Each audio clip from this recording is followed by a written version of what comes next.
that we are meant to be. You say nothing at all when we meet, yet somehow I know your history. Oh, come with me, I'm ready. Alright, that's better. Well, hi guys.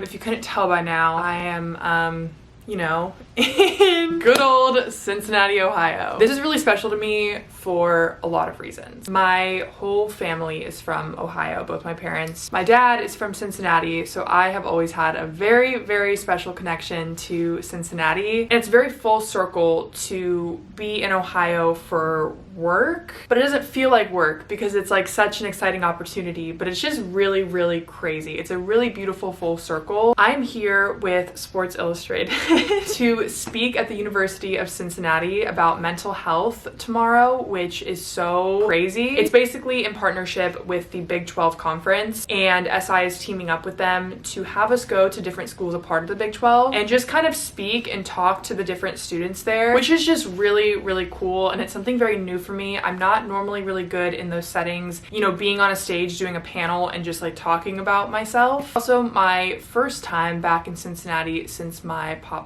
passed away last year, so it was definitely a little emotional going through the airport because I was in and out of that airport in the span of like 4 times, all in the fall last year. So I feel like I have him with me here, and with that I'm actually gonna go get to see my Nana, my Grammy, my Grandpa Jake, my Aunt Joe, Uncle Jerry tonight for like a group dinner. Okay, game plan, we need to take a shower because I feel gross. I don't know why this travel day felt so long, but it was just one of those days. I'm gonna shower and then we will get ready for dinner with my family. I'm so excited. Hello everyone, I feel so much better. I just took such a needed shower, did some skincare. I'm actually gonna call an Uber to head over to my Nana's house, which I am so excited for, and we're gonna have such a fun little dinner. I feel like this is more needed than ever because I have been going through it with my anxiety recently. It's been coming out in this like panicky way, and it's so interesting to navigate how it kind of shifts and where it comes out from, and a lot of it right now is just getting in my head and feeling just like utter panic, and I hate it. And it's so ironic because, you know, I'm supposed to be here seemingly like knowledgeable on how to navigate your mental health and how to like treat it and take care of it, and my little light just went out. We're gonna keep going though. Like in theory, I want to offer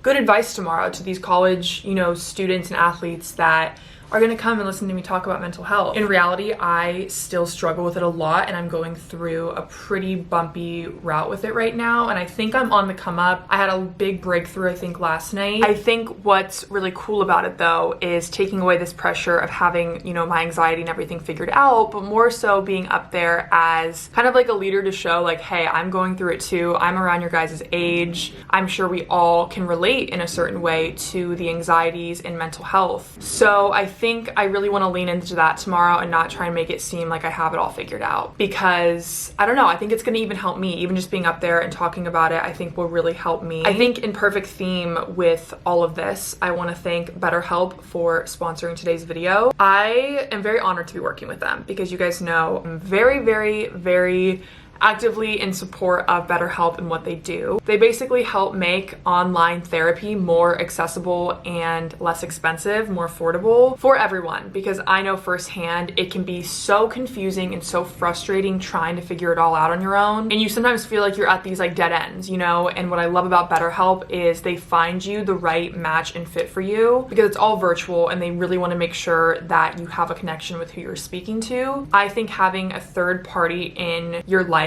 that is not biased to you and your feelings is so important, because I think there's such a stigma with like going to therapy when you're going through something or you're struggling, which obviously I totally think you should do that. But I also think it's equally as important, even when you could feel on top of the world, to have someone there to help navigate a non-biased, you know, opinion and kind of third bird's eye point of view for you. That's at least what has helped me so much. And I love that they kind of make it like online dating, where if you don't, you know, click with the first therapist they set you up with after you answer a couple questions online, they will send you on over to someone else until you find that really strong connection that will benefit you. I will have a link down below for you guys to get 10% off your first month if you're interested in trying them out. Also, please excuse the full-on body rash. What is going on?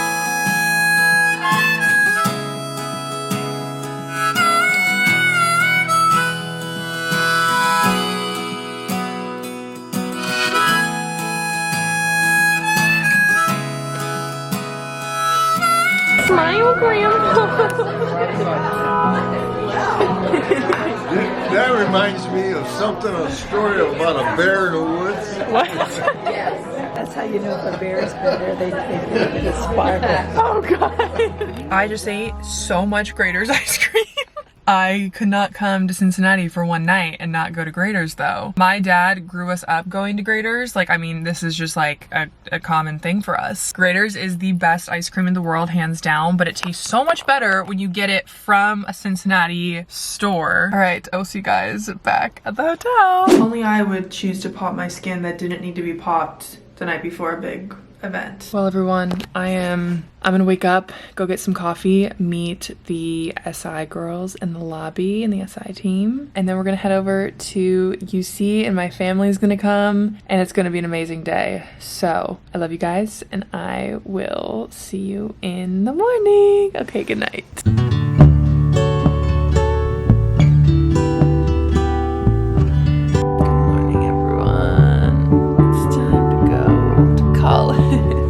Now that I can actually function. Guys, my phone didn't charge last night, so it's fully at like 14% right now. So I have it in the charger just praying it somehow goes up to 100. Because I'm actually flying to Napa tonight, like literally from UC. So we need a phone charge today. I decided to do very natural makeup today. I feel like I'm more focused on the slicked hair. We're gonna add some gold jewelry. Guys, wait till you see. Actually, let me just get it. I have to just explain a story here. If you guys remember when I was working in Charleston at like a sweater store back in like November and December, one of my good friends like owns the store. It's super cool on King Street, the Sweater Emporium. Anyways, I loved it there. I got my like little Bengals jacket that I wear all the time from there. And he had been texting me to come in, that he had a surprise for me. And so I finally was back in town. I went in like 2 days ago, and he told me he found a very special gift for me. And do you want to know what that gift is?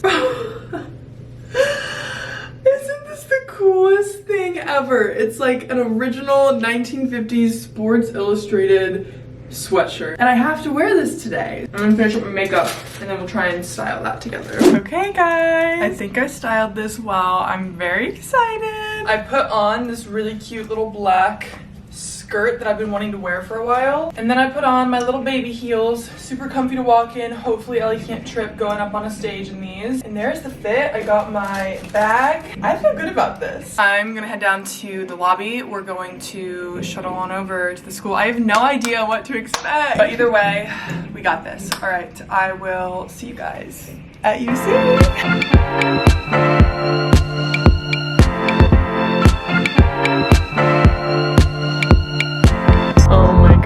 This is crazy. Wow. Oh my god, they have a screen. That's so cool. Only right that my last name in my dad's hometown was spelled Thurman. This is like crazy. Well, if you need me, I'm just gonna be hanging on my little suite here, looking out. It's so weird seeing this so empty.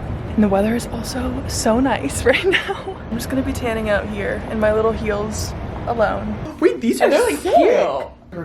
This is so sweet that they did this. This is so cool. My uncle actually went to school here. He's gonna think this is so cool. Do I look official? Yes.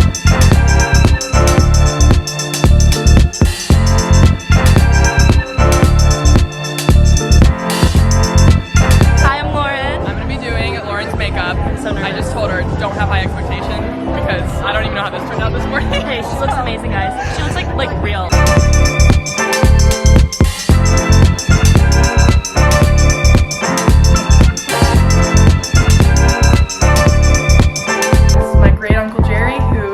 School here, so it's only right he came. Had to see my favorite right here. Aaron, will you hear that? Uh-oh. Go Bearcats. Aaron's gonna be pissed. And we're going on our panel soon, and we're not giving Uncle Jerry the microphone. No. Never. No. That is the last thing we will have access to. Yeah. I'll figure out a way to get you a microphone. Can you share your insights? Oh, the brain's already going. I see it. I don't like it. I don't like that look. No, we're cutting it.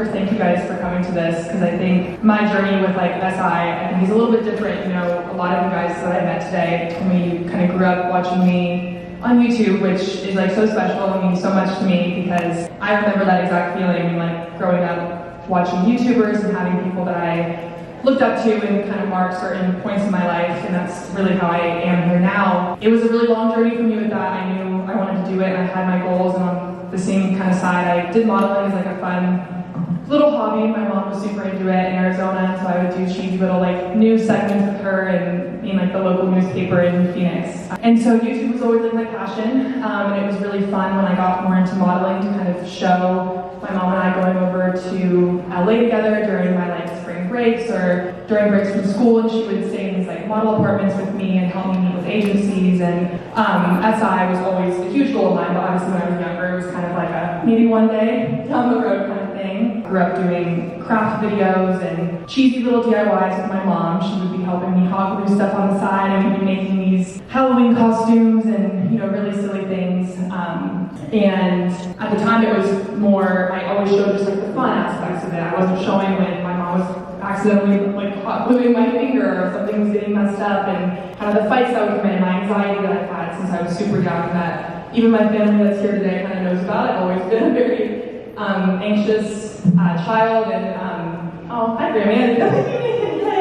And so I think once I turned more into like teenager and got more comfortable online showing the real moments, my dad was always the one to kind of say that to me. He wanted us to show, he said, you gotta do a blooper reel, you gotta show the real moments of all of this. And so once I started doing that, showing my mental health, and especially a lot last year, it meant a lot. The email about SI this year, after a long journey online, to have gotten an email that they wanted me to be a rookie, it gives me chills even to think about, because it was like the greatest day of my life. It was like just absolutely insane. And so yeah, that's kind of how it all tied in. And so mental health is something I love to talk about. I relate to a lot of you guys. You know, I'm only 21. I would be a senior in college right now, and so I actively struggle with it, especially with kind of my career and everything. So it's really important to show kind of all the aspects to what it is to post your life online and travel and model and work and everything. There's so many more no's than yeses, and for me, I have always tended to focus on the rejection rather than celebrating like the yeses. And my mom's the one that had that. I know I was talking about this in Houston, like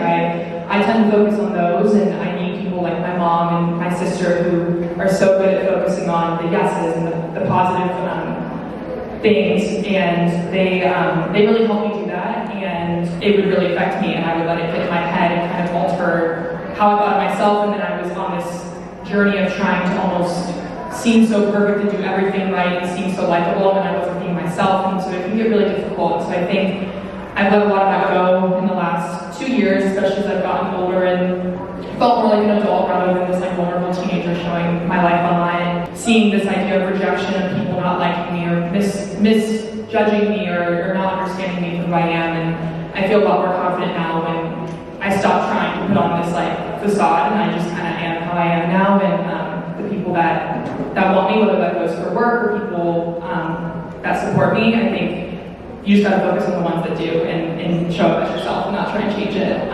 You can get no and no and no and no, and that one yes, like Sports Illustrated saying yes to me has been life-changing, and all of the no's I got leading up to it like makes it worth it. And I'll talk about self-care. Like, what do you do in those moments to take care of yourself from a mental health perspective? A quote that I've always stuck by and what I've always been reminded of is comparison is the thief of joy. And I've really experienced that, because you can be anywhere in the world doing the coolest thing, you know, in the best outfit, hair and makeup and everything, and then I would sit there and maybe find a person or a situation I'm comparing myself to, and then it's like that joy is gone. Like it really is so true. But I struggle with this to this day, and I was listening to a podcast recently about confidence and not comparing how confident people are so busy pouring into their own cup. They're not focused on the other cups and the amount they have in it. And as for hate comments, those don't even really hurt me anymore. I think now it's like if someone has anything to say about my family, my sister, I'll like fight behind that for all the time. I learned kind of early on, like people are gonna always say something, we all deal with it. It's a little weird when someone has that much care into your life to try and make you feel bad. It's like really there's genuinely struggle behind the scenes in their life to do that. Anyone that's happy isn't doing that.